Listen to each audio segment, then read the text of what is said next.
এই দুইজন একটি বাচ্চা পায়, কিন্তু বাচ্চাটি সাধারণ বাচ্চা নয়। জন্ম থেকেই তার মুখে মোষ।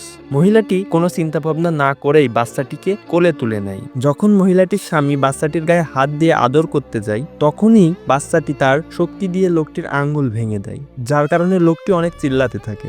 লোকটি এখানেই থেমে থাকে না, তাকে বাচ্চা বানানোর জন্য টিমার দিয়ে সে মোষ কেটে দেয়, কিন্তু আবারও কিছুক্ষণ পরই মোষ দেখতে পায়। এই বাচ্চা অনেক শক্তিশালী, যার কারণে সে সবকিছু তুলে ফেলে। আবার এক মেয়েকে দোলনায় দোল দিতে দিতে দোলনা থেকে উড়িয়ে ফেলে। আবার গাড়ির ডোর বন্ধ করতে গিয়ে গাড়ি ভেঙে ফেলে। বাচ্চাটির 10 বছর জন্মদিন উপলক্ষে তার মা তাকে কেকের উপর থাকা ক্যান্ডেলে ফু দিতে বলে। সে এমন ভাবে ফু দেয় যে কেক উড়ে তার মা বাবার উপরে পড়ে। আবার এক্সামে তাকে যখন অন্য কেউ দেখতে দেয় না, তখনই সে উত্তরপত্রের উপর আগুন জ্বালিয়ে দেয়। যখন ছেলেটি বড় হয়, তখনই সে তার শক্তির ভুল ব্যবহার করে না এবং সে মানুষের উপকার করার কথা চিন্তা করে। তাই সে সুপারম্যানের ড্রেস পরে এবং ছাদ থেকে লাফ দেয়। যেই সে লাফ দেয়, তখনই সে সরাসরি মাটিতে পড়ে যায়, সাধারণ মানুষের মতো।